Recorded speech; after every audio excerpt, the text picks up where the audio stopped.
Президент Обама упомянул об одной из угроз – это ИГИЛ.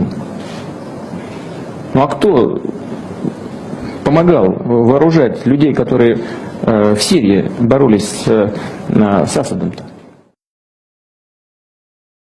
It's a disaster, and here's the thing.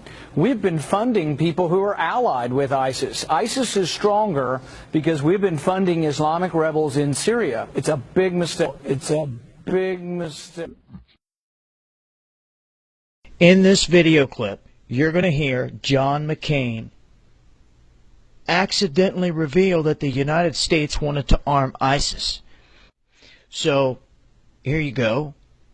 Already, the meeting in the White House over 2 years ago, everyone in the National Security Team recommended arming ISIS.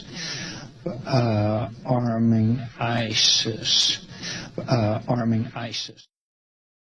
During the 80s, we were allied with Osama bin Laden, and we were contending with the Soviets.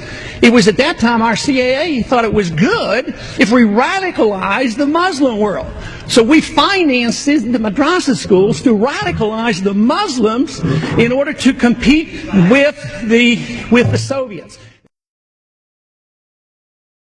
I mean, let's remember here, the people we are fighting today, we funded 20 years ago. And we did it because we were locked in this struggle with the Soviet Union. They invaded Afghanistan, and we did not want to see them control Central Asia.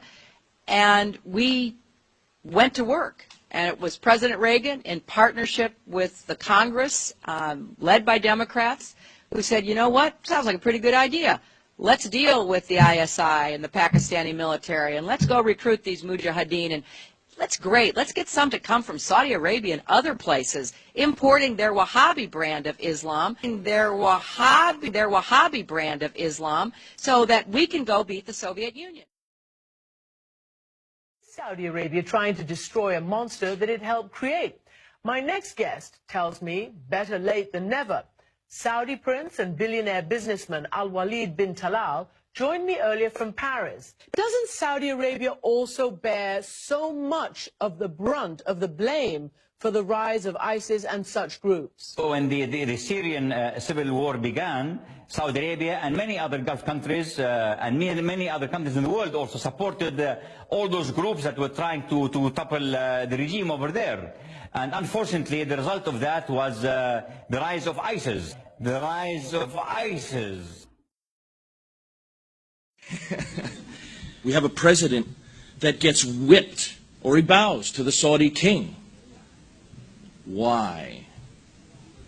So, what if him and his administration are intent on killing the American dream by giving it away, surrendering it, or funding the Muslim Brotherhood and the Arab Spring to form the caliphate that is coming? All the Muslim countries say, death to America. We're the big Satan. Now, funding them and giving them weapons, is that not treason?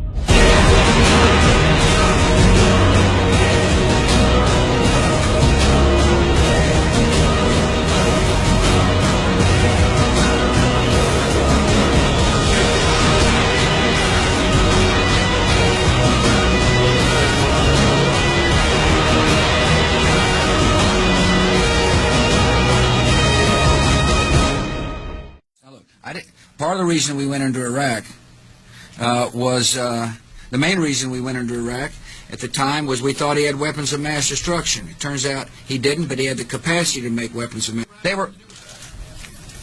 What did Iraq have to do with what? The attack on the World Trade Center. Nothing, except for it's part of And nobody's ever suggested in this administration that Saddam Hussein ordered the attack.